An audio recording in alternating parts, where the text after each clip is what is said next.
Good evening and welcome, everybody. I am super excited for tonight. I've been looking forward to this for weeks. My name is Brittany Coleman, and I will be leading us through this event as your host. I am a counselor with the Rape Crisis Center for Alachua County, and for those who know me, I am thankful, so thankful for your support and to have you here. And for those that don't, I'm looking forward to building those connections and those relationships, and hopefully that starts here tonight. Either way, I'm just really grateful that you chose to spend part of your night with us. This is a virtual night of healing, celebrating Black joy and wellness.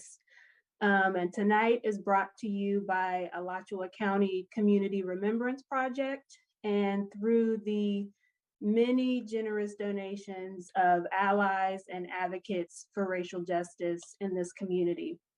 We have a fantastic lineup for you, so I hope you came ready to receive, ready to engage in healing and what healing practice can look like, because that's going to be the focus of tonight. So for the next few minutes, I want to take some time to set the groundwork for what that's going to look like and tell you a little bit about how we got here. So for the last 2 years, Alachua County has been engaged in truth and reconciliation work in partnership with the Equal Justice Initiative of Montgomery, Alabama, which was started by Bryan Stevenson.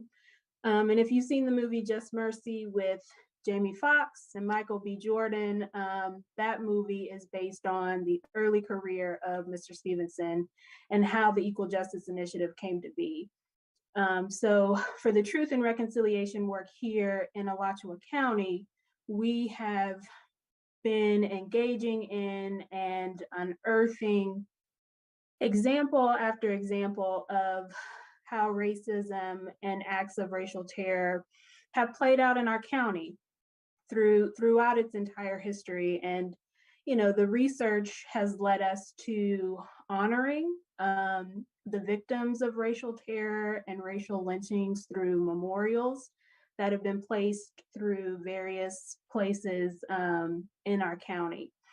But also over the last 2 years, we've seen how racial injustice is played out every day through a global pandemic, which we know has disproportionately affected Black communities.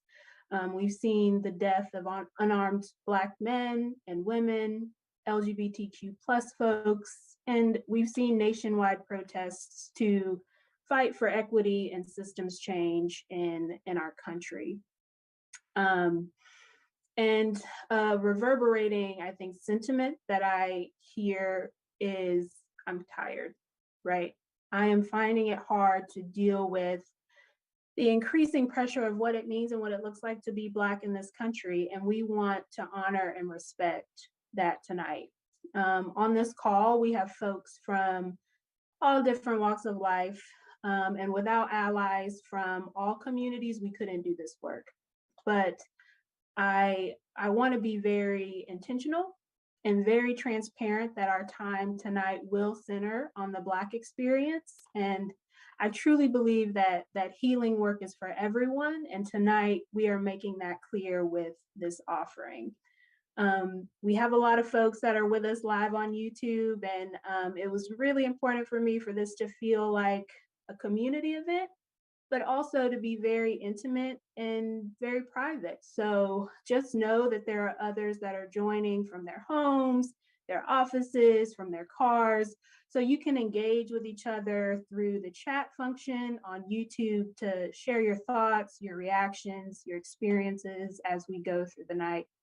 And my hope is also that wherever you are is a place that is comfortable, a place that feels safe for you, so that you can practice with us as we go along without pressure or judgment. Tonight is our gift to you, and we want to demonstrate an offering of what it looks like to center Black joy and healing. So first up, I want to introduce to you one of my favorite people, the person I've known longer than any other human being, my brother, my twin, Mr. Brandon Coleman, with his cover of Leon Bridges' Sweeter.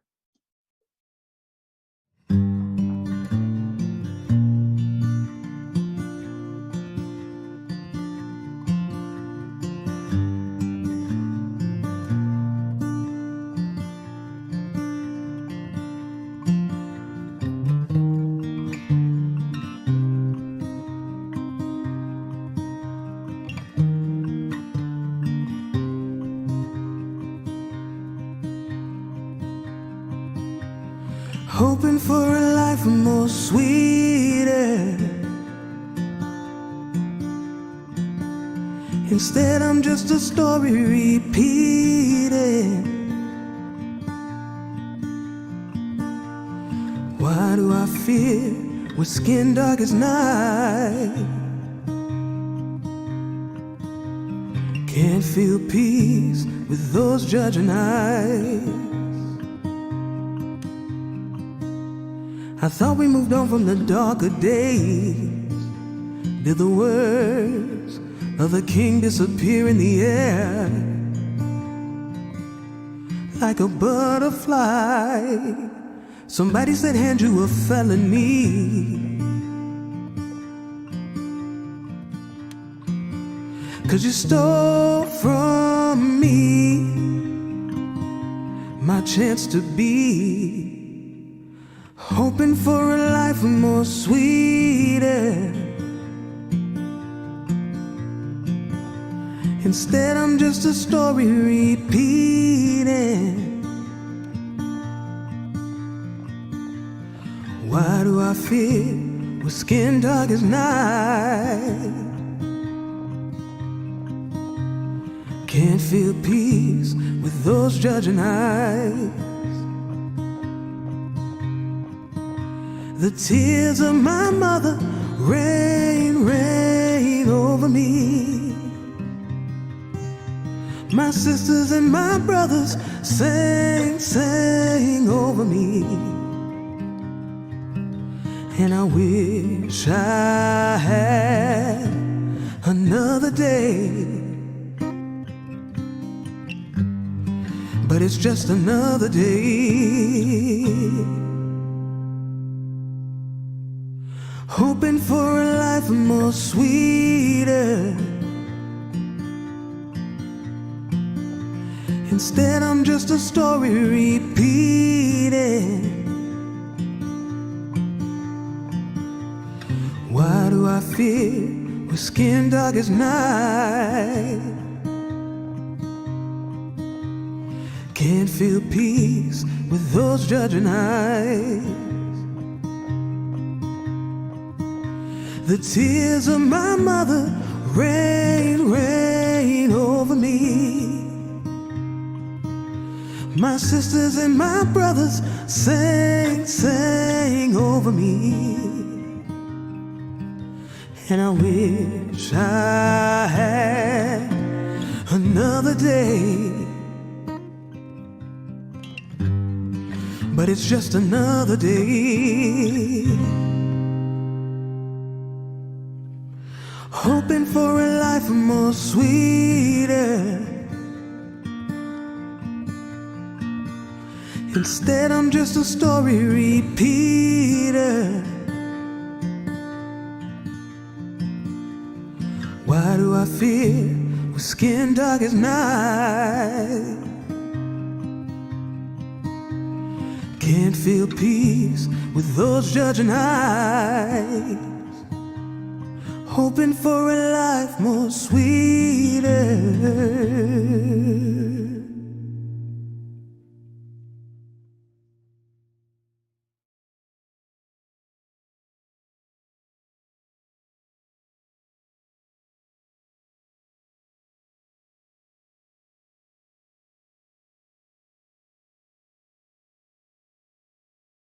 I'm ready.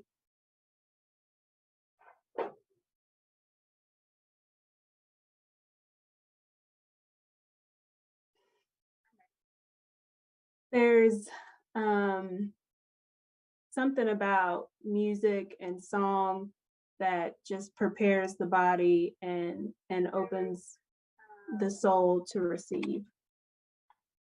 There's an essay by Prentice Hemphill, who is the founder of the Embodiment Institute and formerly the Healing Justice Coordinator of Black Lives Matter Global Network. And in their essay, they share, and I want to read it because I think it's really powerful.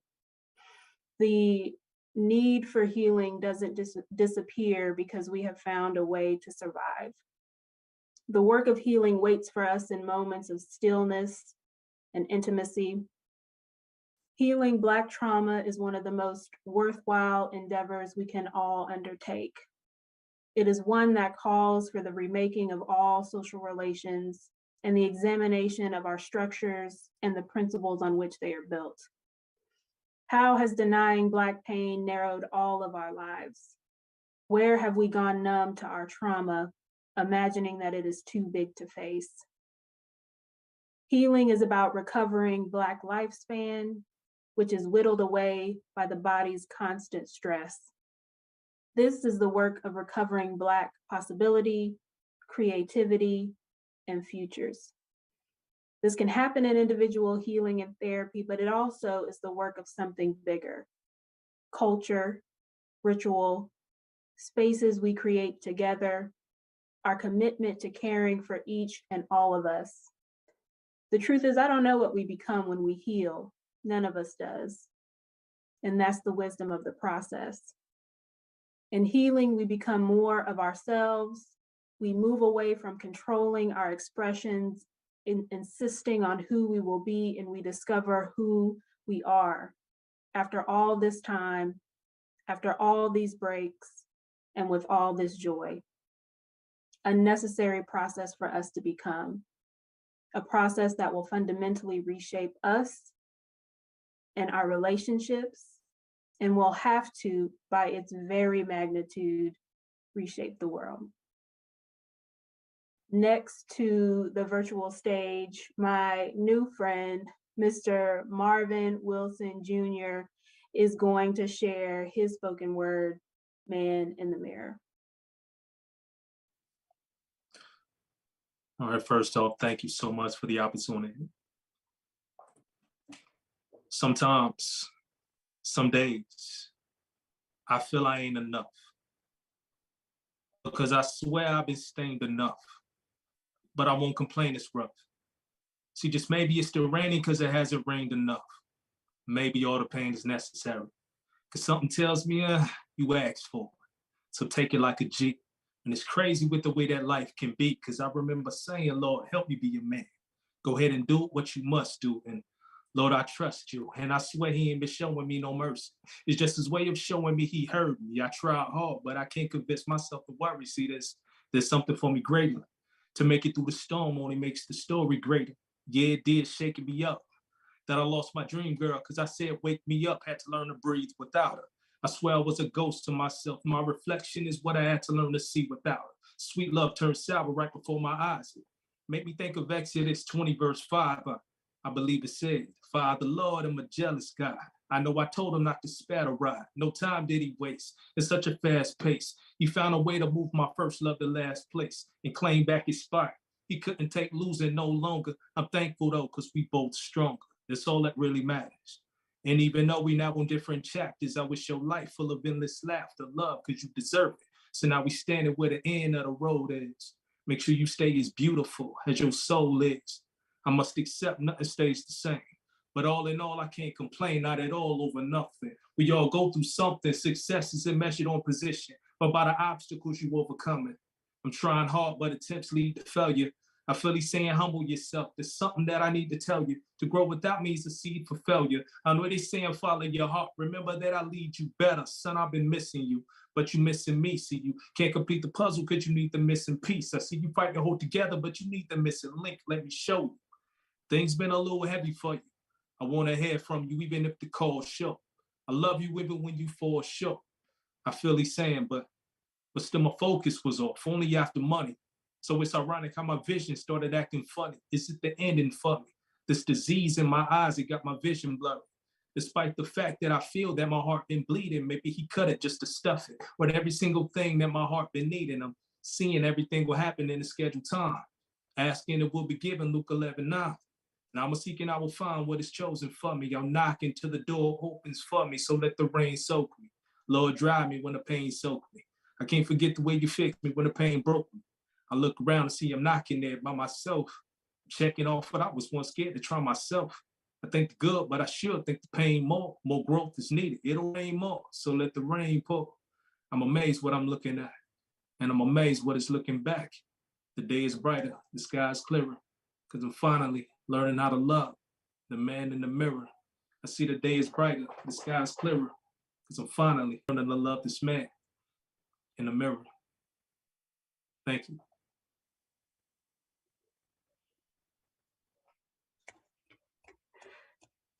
We're going to talk to each other, Tristan.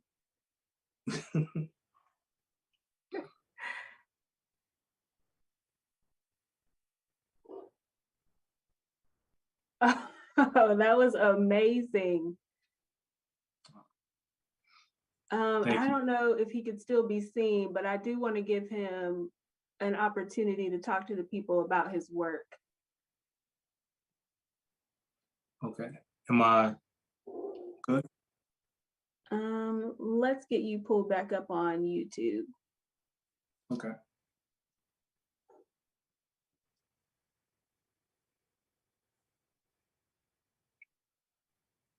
Oh, I see it.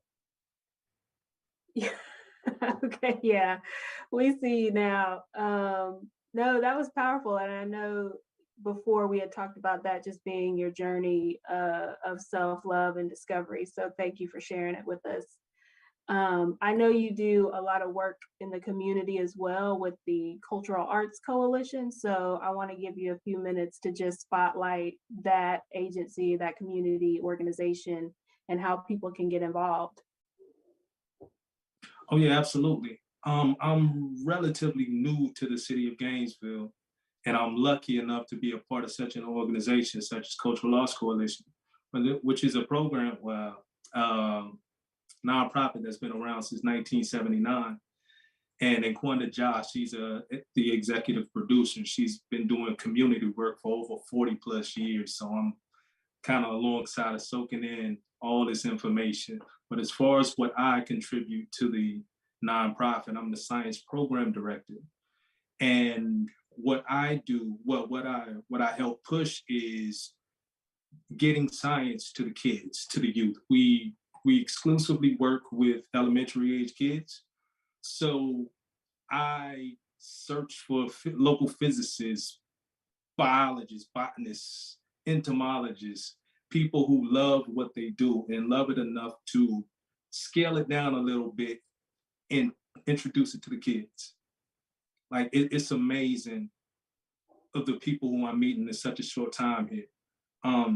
But a part of that, we also have a science bus, a school bus that we converted into a science station that we take along to community centers, after school programs, schools. And it's just a way to pretty much get science to places where it isn't really accessible as much as the city, like the Hawthorne area, the Micanopy area, places that's kind of outside of the Gainesville community. You know, that bus helps us push science beyond our boundaries, so to speak. So that is a small summary of what I do. Like I said, I'm still new here and I'm still eager to learn and meet amazing people such as who's on this call. So that is a brief intro into who I am. Yeah, no, I appreciate it. And that's powerful because I know that you all are giving kids an experience that they probably wouldn't have access to without the coalition. How can folks get more information? I can definitely go to the website, which is cultural. I can spell it for you. Cultural, CULTURALARTSCOALITION. So culturalaartscoalition.org. and that is the website. We also have a YouTube channel, which is Cultural Loss Coalition, and our Instagram page that we're still trying to build, which is, it's all under Cultural Loss Coalition. So feel free to look us up, connect with us. And we also, Cultural Loss Coalition is in charge of, has been running the Fifth Avenue Arts Festival. And she's been doing this, in Quanajah, this is the 42nd year. And it is from April 22nd to April 24th. So feel free to come. Just experience it. It's in the new Santa Fe College, right off of, I believe, 6th Street in University. So yeah, it's a lot going on with this nonprofit that I'm with, you know? So definitely feel free to look us up, website, Instagram, YouTube, and email us at info@culturallosscoalition.org if you want any additional information that you can't find. Perfect. Thank you so much. And thank you for joining us. My pleasure. Thank you. Yeah, absolutely. And I wanted to take a minute to sit here because we just ended Black History Month. We're now in Women's History Month, and tonight is about showing love and solidarity to the community and just giving back. So I also wanted to use this platform to promote to women-owned, to Black-owned small businesses here in Gainesville. And I really think this is where folks can get involved. And I'm gonna share my screen because with some very generous donations, we are able to provide a giveaway to highlight these businesses. And in order to be entered into the drawing, you can see it on the screen right there. My email, bcoleman@alachuacounty.us. Send me an email if you want to be in this giveaway, and also talk about how you plan to focus on wellness, which you might have a better idea of after we end the night. There are 4 $25 gift cards to be given, and we are going to highlight Boss Moves Nutrition and my new friend Shaquise, which is on the Northeast Waldo Road, which is right on the corner of 8th Ave and Waldo Road. She focuses on overall wellness, energy teas, high protein, low sugar, meal replacement shakes that fuel the body and the mind at the same time. And I can vouch for how amazing it is. Again, she's located on Northeast Waldo Road. The second business, small business, is Jet's Beauty Supply, also small Black-owned business on the Northwest side on Northwest 23rd Street, Miss Maria. So please go support these amazing businesses. And again, if you want to get entered into a chance to win one of 4 gift cards to these businesses, please email me at bcoleman@alachuacounty.us, and it'll also be in the chat.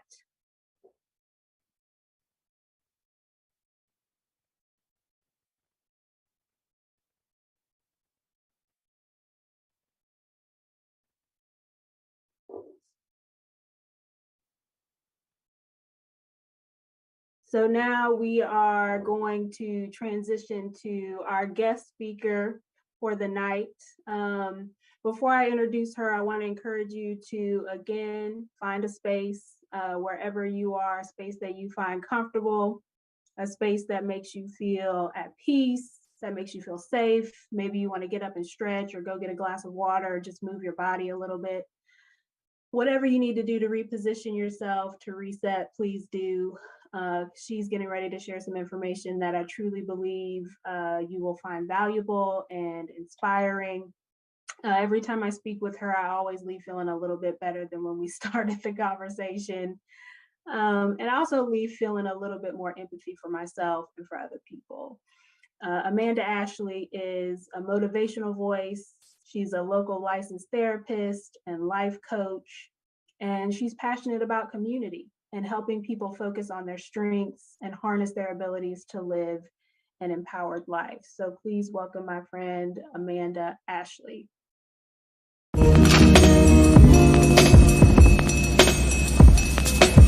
For me, it's the way that I live my life and the way that I see my life, the way that I see myself and everybody else, the way that I see my experiences and what I take from them. It's the way that I live and balance my lifestyle. So that's why it's so important to me. It's my ability to function at who I am, authentic to who I am as a mother, as a teacher, as a counselor, as a human being.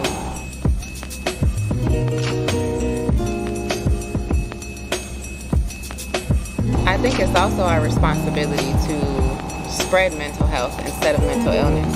I think that a lot of the time we see what mental illness is and we normalize it instead of normalizing mental health. As a Black woman, I can inspire other people to develop mentally healthy perspectives, an empowered perspective from the one that I live.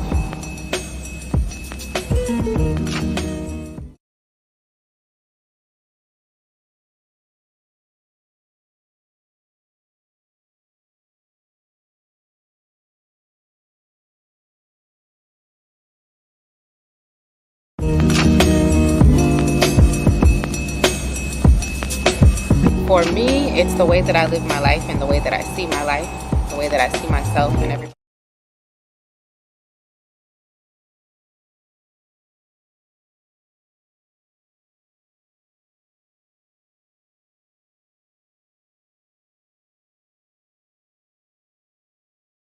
That I want to share, that one that I use that I really like. So I'm just going to go ahead and share my screen with you all. Thank you, Brittany, for having me, and that was a beautiful introduction. All right.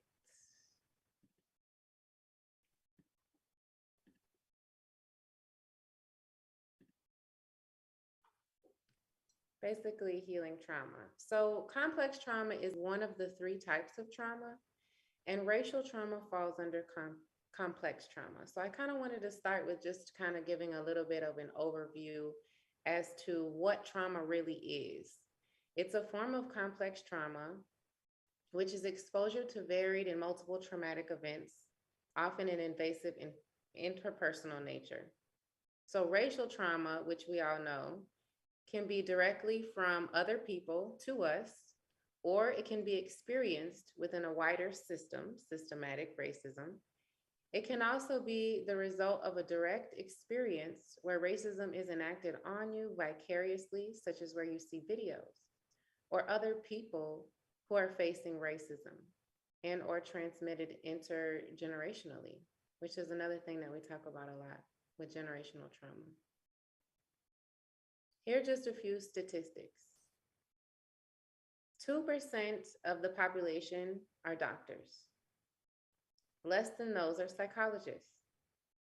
But of that, 5% of psychologists are Black,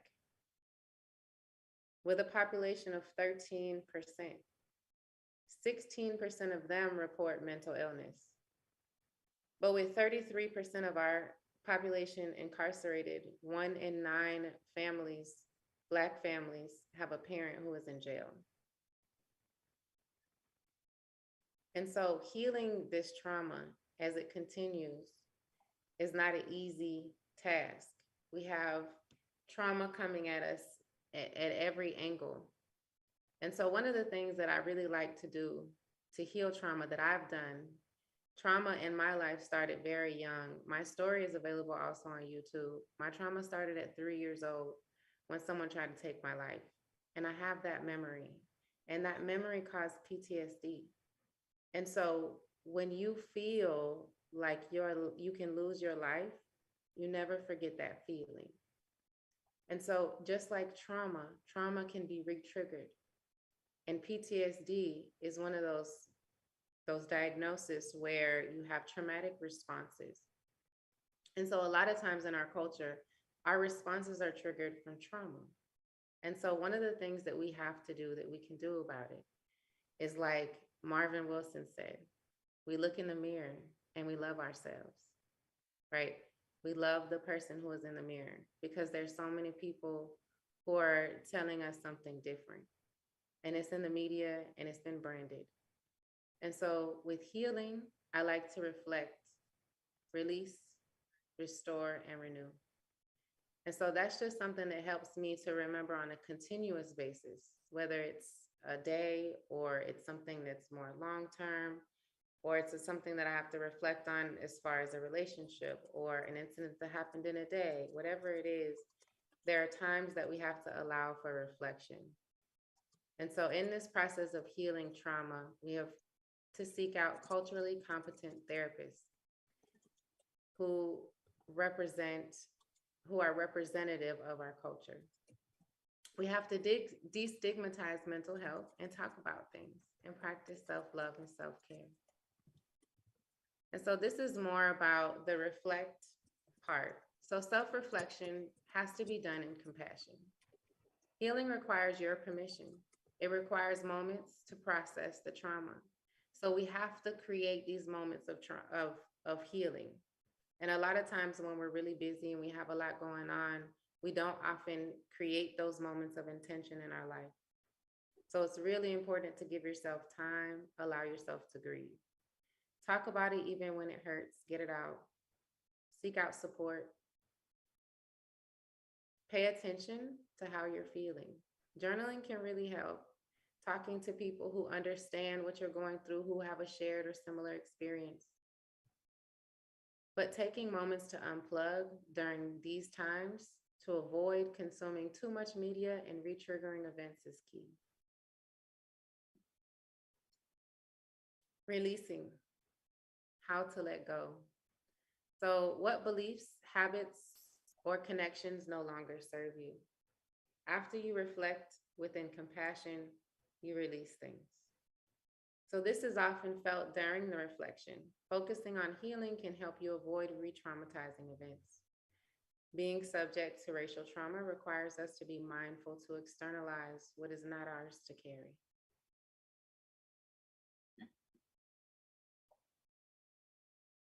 Restoring, moving through your healing after reflection and release brings you to a place where filling up your cup is necessary. Once you've released things and you've grieved, it's really important to remember that you are learning how to live your life without what it is that you've released and open up yourself to receive new things. Restoring balance means that you're now ready to identify the beliefs, habits, and connections that do serve you. So we're creating a lifestyle of mindfulness and intention, learning how to recenter ourselves and regain our own power, trusting our own intuition. Because we are enough. And in these spaces, when we're allowed to heal, our perspective can be renewed. So I'm going to share this meditation that I like with you all. It's by Londrell, and it's a trauma release meditation. And you can do it more than once. There's so many different things that you can release when it comes to trauma. I'm going to share my audio. And by that, I mean, sometimes it can be emotion. Sometimes it can just be a reaction, a feeling, a thought process, a belief. Whatever it is for you, we're going to take a moment to reflect and release.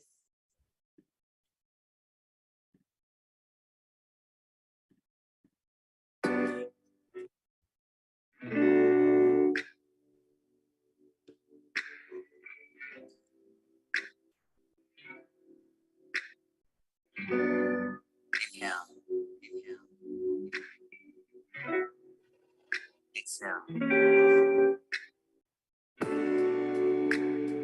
Just breathe.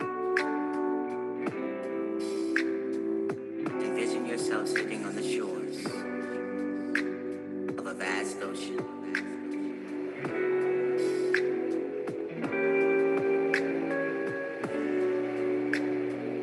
Watch the waves as they roll towards you. See how easily they fade away.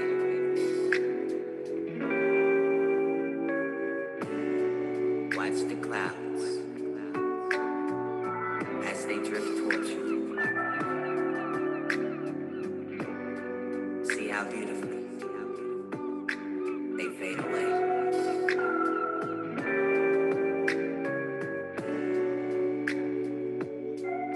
As you breathe,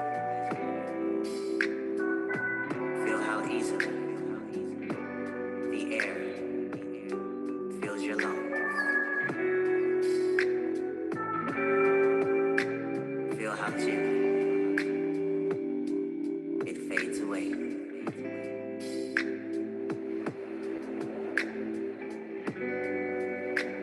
As you peacefully sit by the shore, mentally grab the notebook and pen.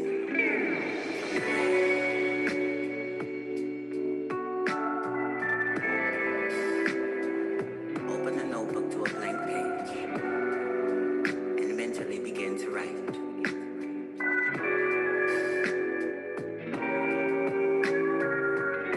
List all of the things that are the source of your pain and agony.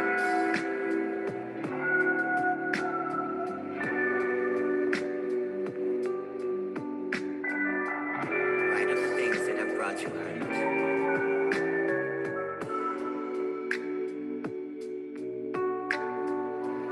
Write of the things that have brought you shame.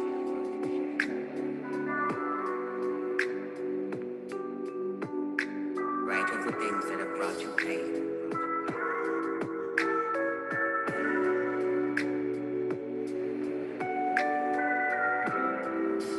Release the pain onto the pages.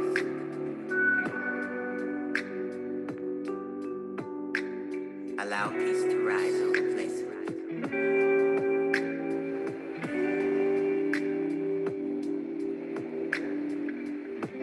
Release the pain onto the pages. Allow peace to rise and replace it.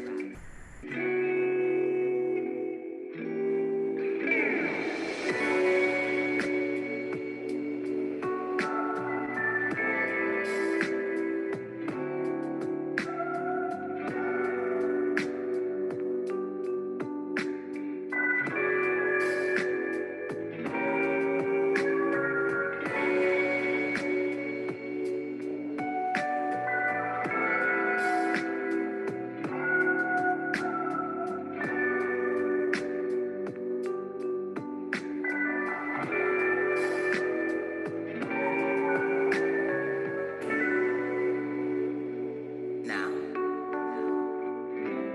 gently lift your head and watch the waves as they roll towards you.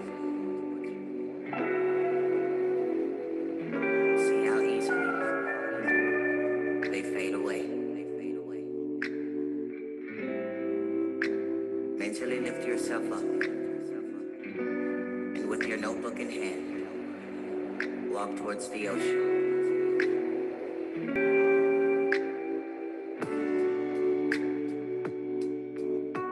Now, gently rip out the page of pain and fold it into the shape of a boat.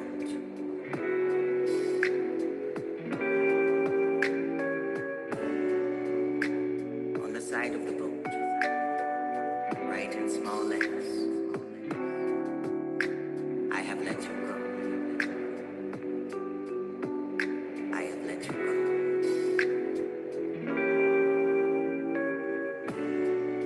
Walk more towards the ocean. Feel the water at your feet. Continue to walk. Feel the water at your shins, at your knees, at your thighs.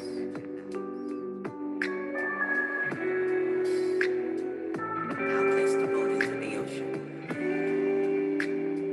Let the waves capture it as they rise.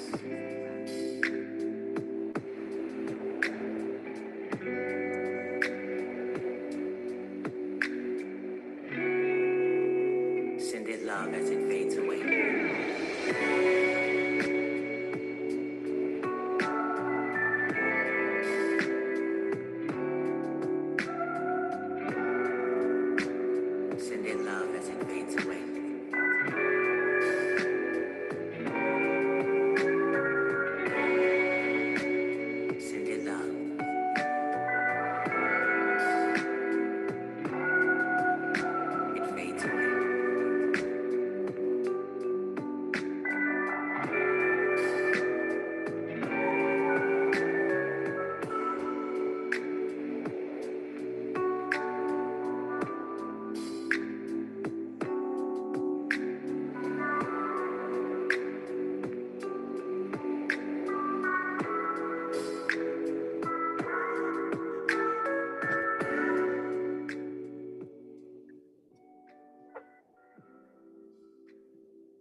me? Amanda, thank you so much for that.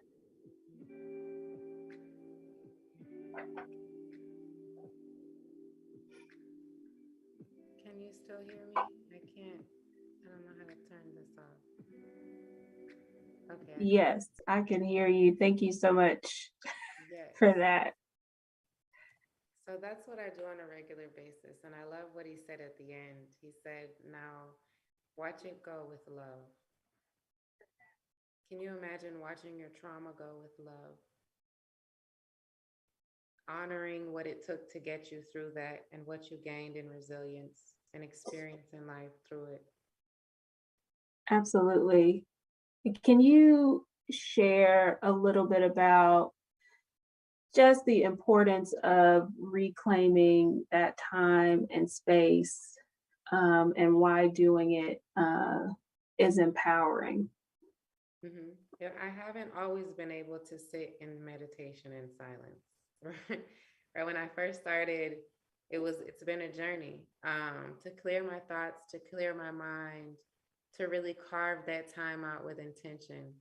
But what I realize is that when you wake up in the morning, if you don't just wake smack up into your day and start checking emails and worrying about kids and all of those things, and then crash at the end of the day, and you're intentional about how you start your day, whether it's in meditation or prayer or just lighting a candle with an affirmation, but creating that expectation for the day and carving out that time to really take care of yourself is key. Really Mhm. listening to yourself, because nobody knows better than you what is best for you. Absolutely. And I know that folks find it sometimes really difficult to be able to do that. And we've talked a lot in our conversations about reclaiming time and power for yourself. So I don't know if you want to speak to the importance of that. Right. Like, yeah, we're human at the end of the day, and there are things that we need as humans. And I think that our lifestyles here a lot of times can cause detriment to our humanity, our mental health, our sanity, our, everything.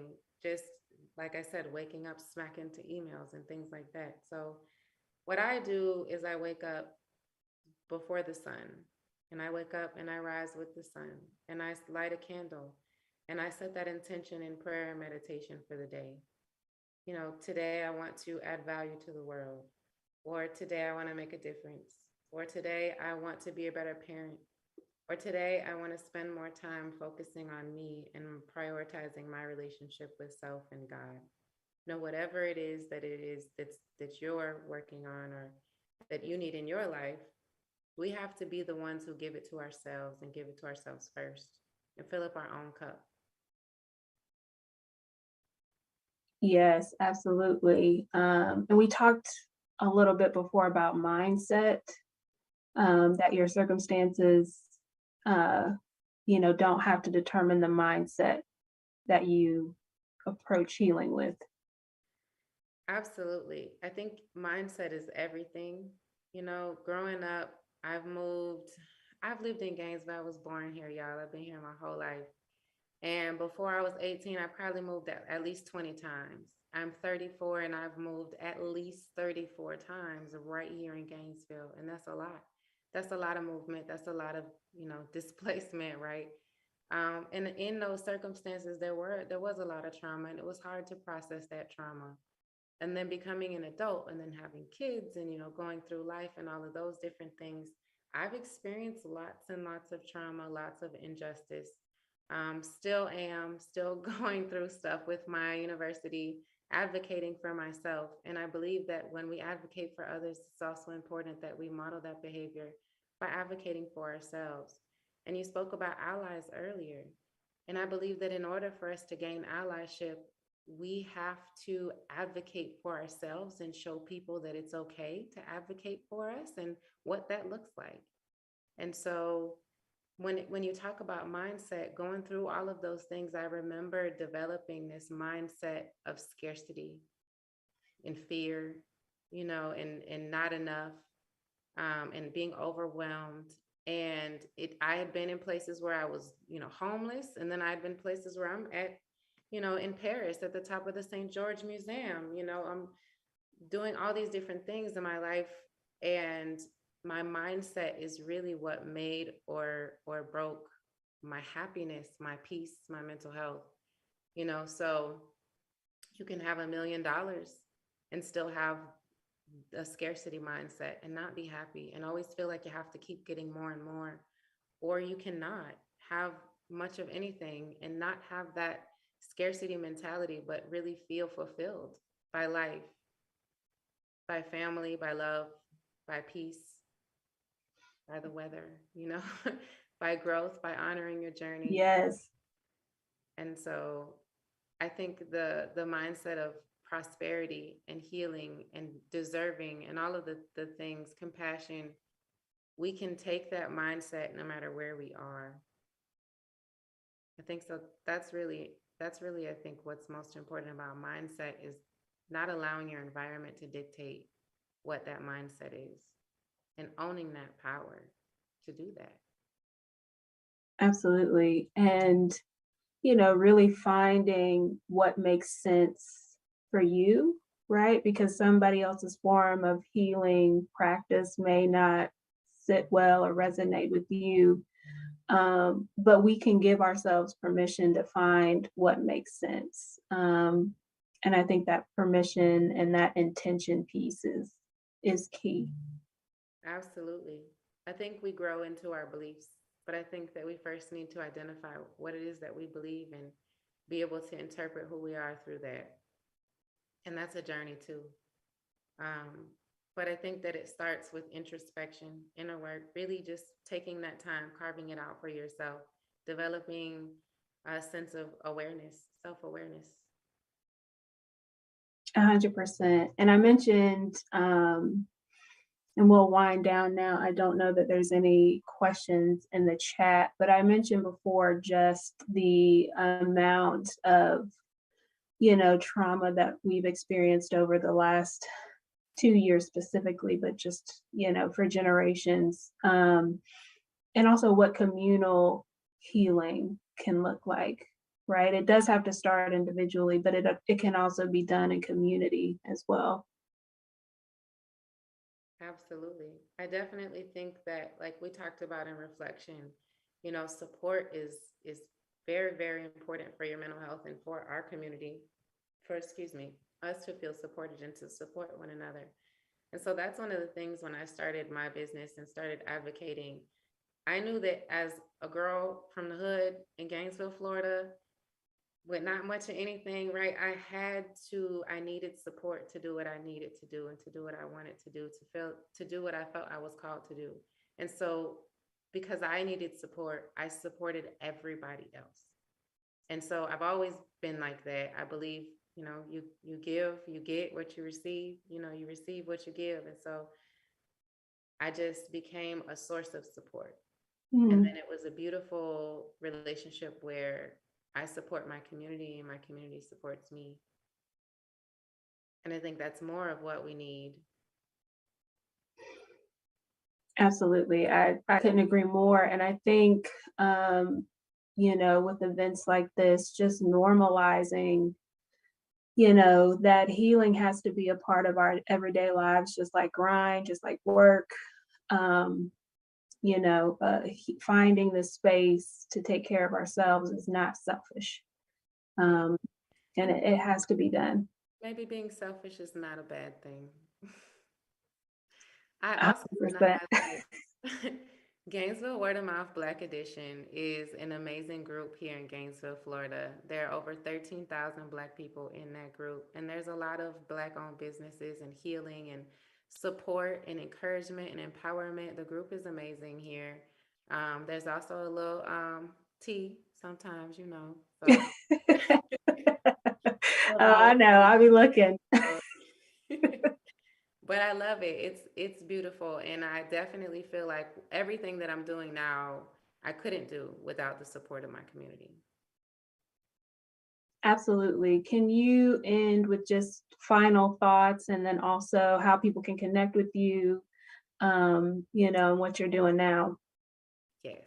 If I gotta tell y'all anything, go in the mirror, like Marvin said, and tell yourself that you love yourself because yourself done been through it and go through it, and you gonna watch yourself and pick yourself up and love yourself through it all. So that's what I'm gonna leave you with. Go in the mirror and love on yourself. Give yourself permission to take that time and empty your brain and just fill it up with love and compassion or nothing if you need some time to do that. But give yourself that time. And you can find me online at amandaashley.life. That's my website, my IG, my TikTok, my Facebook, all of that. So amandaashley.life. Thank you. Thank you so much. And thank you to Marvin for sharing his spoken word and for the song earlier. I just wanted this to be an offering of love and light for, you know, people to be able to really wind down and know that focusing on themselves is okay to do. So I really appreciate everybody who tuned in. And please, if you have any questions or want to connect with anybody you saw tonight, just reach out because we are here, we're in the community, and we really love this city. So with that, I hope everybody has a great weekend and they go in love and in light. Thank you.